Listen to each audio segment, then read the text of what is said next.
Paul, trip to Hillsborough last night. What did you make of what you saw from Bristol Rovers? Yeah, well, two good teams firstly, but yeah, Bristol Rovers really good, competitive, no like out and out superstars, just a really hard working team. Play forward, make it really difficult, get second balls.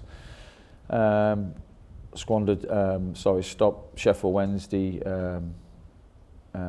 in numerous occasions, really made it difficult for Sheffield Wednesday because they're one hell of a home side. I think they've only lost 2 at home in a year, so played really well, played with a real energy, which you have to play in this league, and at times made Sheffield Wednesday defend. I think Bristol Rovers, I might have dreamt this, but are in the top form apart from the top 2, won 3, drawn 3 in the last 6, which is, promotion form. And the last 2 games have been Plymouth, Sheffield Wednesday, and now coming into us. So, they come into it with a real buzz of confidence. So I can see it's going to be a tough game, and we'll have to be at our best. Do you like to see teams in person when you can? Yeah, definitely. It's different on TV. I mean, me and Rich went. Hammy and Andy were texting us during the game because it looks different on TV and different angles to how we see it. But it's just the fact that you don't have to follow the ball as much. So you can see how they leave it on the halfway lines and things like that. So I do prefer it. And you get a bit of a feel, and you might speak to one of their members of staff who might drop something that they don't want to tell you. And you can see like injuries and how severe they all are. And I, in fairness though, I didn't. Though I would have gone because it wasn't far from where I live. I didn't know it was on TV anyway. So like a dipstick. It was only when someone said, "What are you wearing on your head?" that I realised it was on TV. Let me ask you about your team. James Chester first. How's he doing? Not good.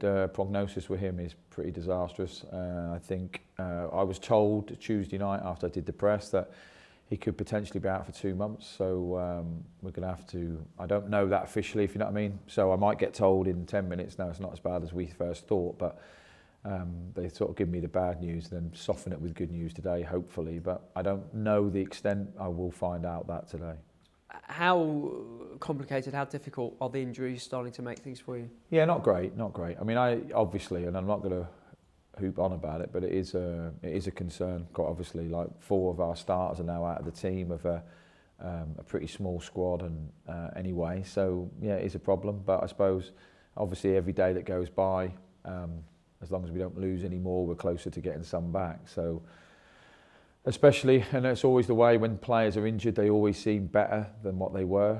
Always, whoever's in the injury room are your best players, always the case. So, and obviously I like all my players because they've been playing for me, but we've missed Colo a little bit up top, a bit of physical presence. The other night we could have definitely done with Nighty's energy and Skip's organisation, so it's always the way. But, every club has injuries. It's just probably more prevalent to us because of,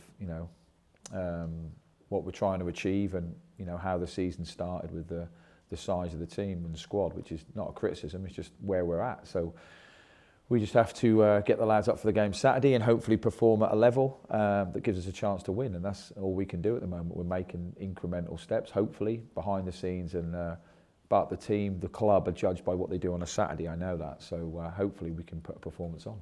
There's the cliche about this division, games come thick and fast, and that's a good thing for you. Is that a good thing after Tuesday that you play again so quickly at home? I mean, my obvious answer would be yes. I'd say no. I would prefer more days on the training pitch, more days to let the lads recover, quite obviously, and then we've got our Phileas Fogg next month. So, I would prefer more rest, but in fairness, I think every league's chaotic. I don't think this league's a lot worse. I just think the difference with this league is the tempo and the aggression and the out-of-possession stuff's a lot greater. So in the Championship, you do get opportunities to have a couple of minutes on the ball and they drop in a mid-block, whereas League One's not like that. You watch the strikers who play for Bristol Rovers, if we play it across the back line, they're coming for you all the time.